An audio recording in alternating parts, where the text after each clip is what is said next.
Welcome in, everybody, to Week 4 Rusty Pipes Fantasy Football Predictions. We are filming this Sunday morning about an hour before game time, so we'll try and get through this quick so that way I can get this video up for you before the games start. We did have a Thursday night game already on the docket, so we'll have those players already have their points up, and that will kind of favor into the projection, so we'll get right into it right away with our first matchup, which is Big Dak Energy, owned by Josh, currently sitting at 0-3. Going up against Killer Bean Jets, owned by Schultze, currently at 2-1. Now, it looks like Josh had a pretty good performance from at least one of his guys. Dak Prescott, 20 points. Didn't reach his full 21-point projection, but still out of your quarterback. If you can get a good 20 bomb out of him, that can help. He did have a very down game from Devin Singletary, who only got 4.8 points, and that could come back to bite Josh, who's currently still looking for his first win. As you can see, he's only projected 102 points now. Matt didn't have anyone going, but he does have some question marks currently, as Chris Olave had a little bit of a hamstring injury in practice. He is expected to play, but we'll see how much that hamstring hampers him in the game. He does get a favorable matchup this week. Breece Hall going against Denver. Their rushing defense isn't as great. They did shut down the Bucs last week, but it's still shaky, especially because Rachaad White has been just inconsistent anyways this year. Big guys over on Josh's team still is we got Josh Jacobs going against Minnesota. We'll see how much they rely on him still, even though Jordan Love is expected to play. It's still to be seen of how he can play and how the MCL holds up. We also have Tyreek Hill going against Tennessee. It was a struggle last week with Skylar Thompson at QB for the Dolphins. They have Tyler Huntley now going, but we'll see how he can perform against L'Jarius Sneed over in that Tennessee defense, and if he can even reach that 13.5-point projection. Other players on Schultz's team got Brock Bowers going against Cleveland. He has been dominant so far in his rookie season. Had a bit of a down game last week, but I expect to bounce back, especially against the Cleveland defense that's kind of been struggling. Overall, though, I give Schultze the win this week, pushing Josh to 0-4 by a score of 126 to 104.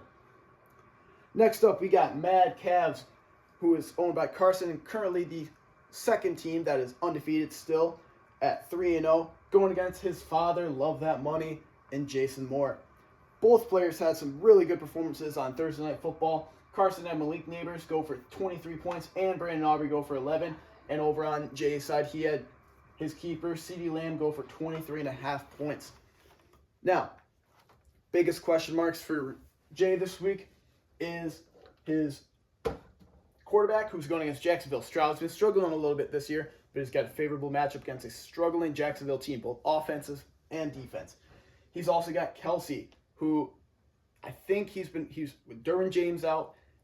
We'll see if he can finally get back into form and start producing for Jay. Otherwise, if he doesn't this week, it could be full panic mode for that tight end room.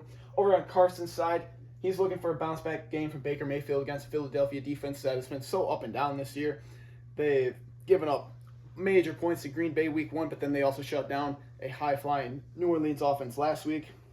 Also, he's got the return of George Kittle, who's coming back from an injury this week, and we'll see if he can get into the game plan, even though Juwan Jennings is coming off a huge game.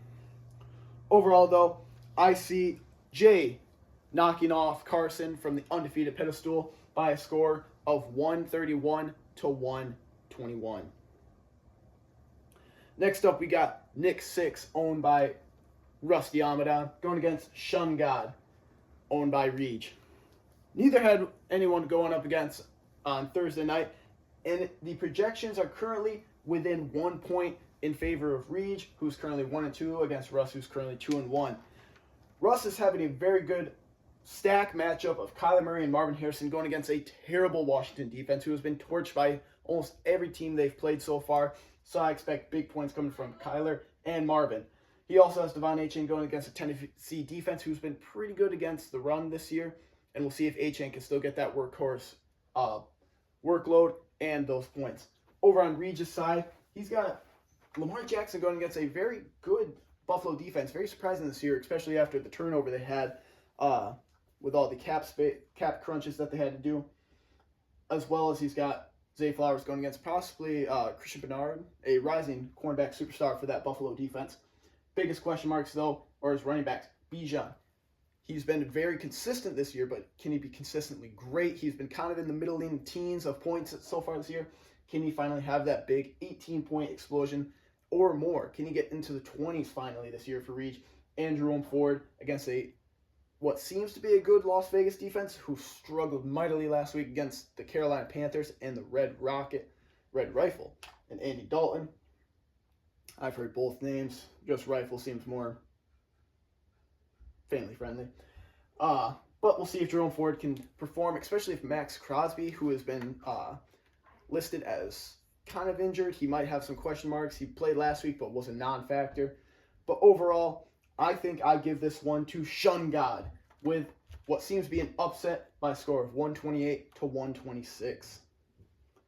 Next up, we got Watch Your Back, owned by UD, going against Baby Back Gibbs, owned by Smiley. UD finally got his first win last week, but it's still a question mark for our first overall pick team this year.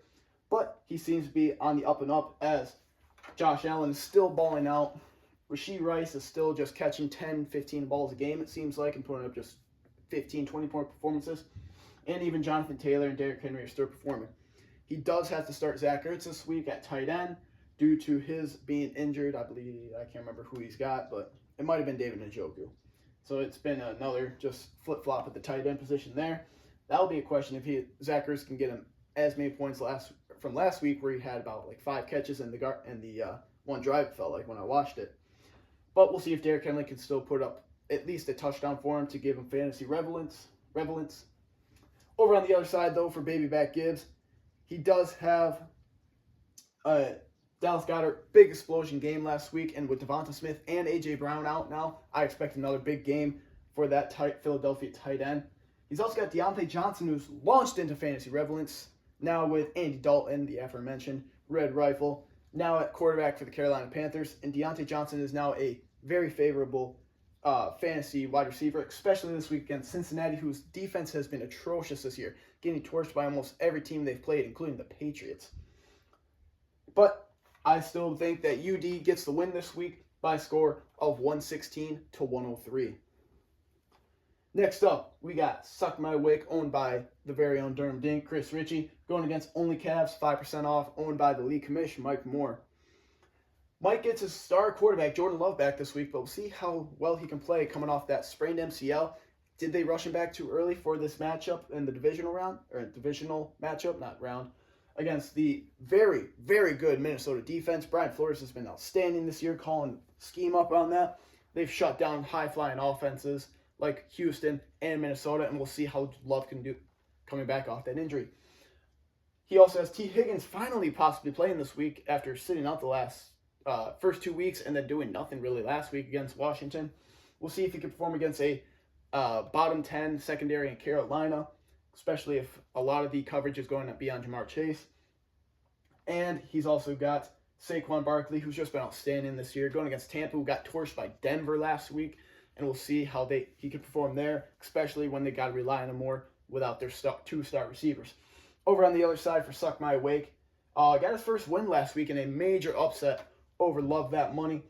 And he's got Joe Burrow, who finally came into his own last week against Washington, and I expect him to do the same this week against Carolina. And I expect a big game out of Jackson Smith and Jigba. Detroit's defense has improved. Their secondary still looks bottom half, and we'll see how they can perform against both DK and JSN. I expect JSN to have a similar week that he had in week 2 when they played the Patriots.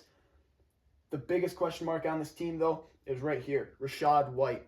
He had an atrocious week against Denver last week, got outperformed by his backup, Bucky Irving. We'll see if he can bounce back this week against Philadelphia. I don't expect much out of him, and that could be the thorn in Richie's side in this upset watch after he had a massive week from Wan'Dale Robinson. I still give Mike squeaks out the win this week with a score of 114 to 112. In the final matchup this week, we have Irons Bubble Boy, owned by Cobb, going against Coxman Cobb OnlyFans, owned by me. I'm currently the other team that is still undefeated this week, but like Carson, I don't expect it to last, especially after I got hit with a massive injury bug this past week with both Devonta Smith and Trey McBride being listed out, forced me to put in some lower-end backups of Michael Wilson, who, like I said about Kyler Marvin, is luckily going against a very bad secondary in the Washington side, and If he can at least get the 8 for 64 he had last week, that would be amazing in that flex spot. Biggest question mark for me is Tyler Conklin. He had a great week of 5 for 93, I believe, last week, and he's going against a Denver defense who has struggled against the tight end the last couple of years. We'll see if Rodgers can feed him the ball. All I need is 10 points out of him. That's all I need, really. Other players, though, in the factors, we have Garrett Wilson, who's going to look like he's going to get shut down by Patrick Surtain, who's been on a tear this year. He's held, I think, DK, Mike Evans, and George Pickens to less than 3 catches and less than 30 yards in all 3 games. I don't expect anything else from Garrett Wilson besides maybe a few catches unless they start playing some zoning and he finds some cracks in the defense. Brandon Ayuk, this is the key factor of can he finally provide for this team, because he is going to be a necessity if Michael wants any chance to win. Over on the other side, though, Cobb had a great game from Jake Ferguson. In the fantasy landscape of tight ends this year, if you get 12 points out of your tight end, that's outstanding. Other players, we have Michael Pittman, who, with Anthony Richardson, has been struggling this year. And he's just been getting low-calorie targets, it feels like, maybe like 3 or 4 catches a game. He's getting 6, 7 points. That's just not going to be sustainable if Cobb wants to make a run for the ship. But he did have Jamar Chase finally explode last week, along with Joe Burrow, and we'll see if he could continue that against Carolina. I expect him to. And then finally, we got Chris Godwin, who's having an outstanding year this year, and he'll continue that against a middling Philadelphia secondary. With the great matchups for Cobb and the struggles of injuries over on Coxman Cobb's side, I expect Cobb to knock off the other undefeated team this week with a score of 128 to 120. And that will do it this week for the Rusty Pipes Week 4 predictions. I will be back later this week after the games with the power rankings. Thank you. Good luck this week.